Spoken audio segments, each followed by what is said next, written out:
ายมั้งแต่ไม่ชอบเราแต่ยี่มันรอละยี่มันรอเตอกันไอ้ที่น้ำชมวันเลย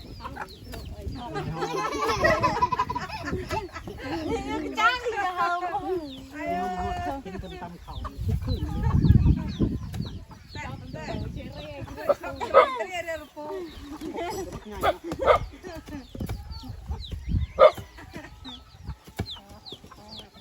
เขาให้คนปีนี้คือว่าแล้วแหละมือช่วยปะห้ามช่วยก็10 เป้าไอ้10 เป้าบ่ปีเขาบริงามเขาบ่งามเนาะ3-4 พวกแสดงว่าต้นเช่าหรือลายด้วยเดินนอนไม่กลับอ่ะว่าให้ยินอย่าทายว่ะยอมจะกลับบอกก็รู้ว่าแต่ยันตุกที่ก็รู้ดูกลับมี4 พวกต้นเช่านี่เต็มเลยนะผมจำนั่งนอน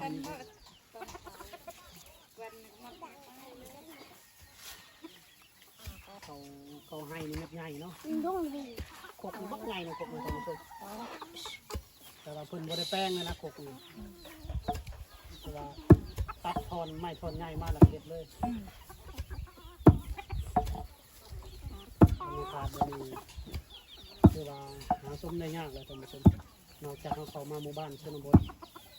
หมู่บ้านที่อยู่ซอกหลีกอยู่ลึกลับเนาะ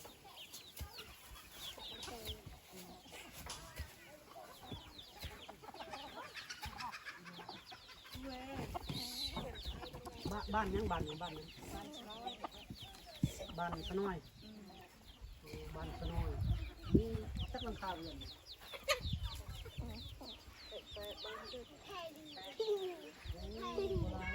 บ้านแต่หลังคาเรือน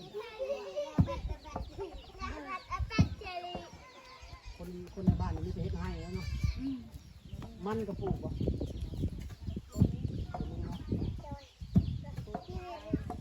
แล้วเราจึงคอยออกไปหาไทยเรือนซานแต่ละหลังของในหมู่บ้านคนละประมาณ7-8 หลังคาเรือนบ้านสะน้อยบ้านช่อยบ้านสะน้อยเพื่อนน้อยบ้านสะน้อยเมืองเซโตน2-3 4เพื่อนนั่นจะทุกข์ยากหลายๆเพื่อนอยู่กับบ่มี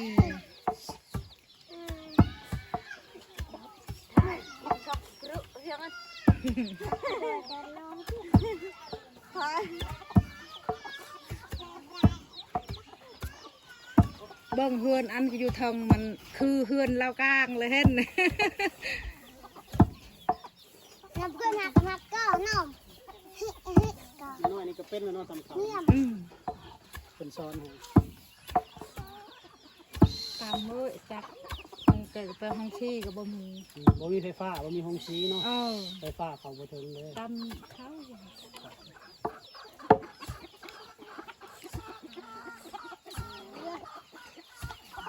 มีช่างกูนะอันไหนเราแต่ปลาเรื่องจุ๊บเนี่ยเครื่องไฟ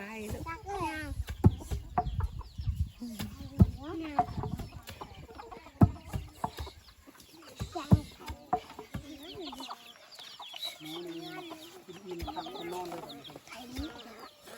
กินขับขึ้นไปนอนเสีย ใครนี่นี่ใครไม่ยอดเลยใครนี่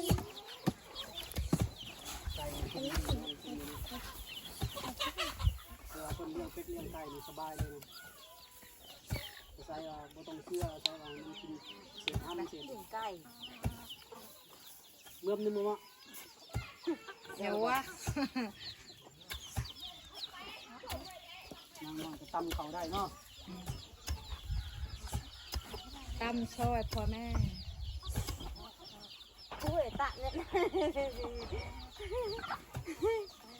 อยากอนุญาตเนี่ย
เป็นในฝั่งไทย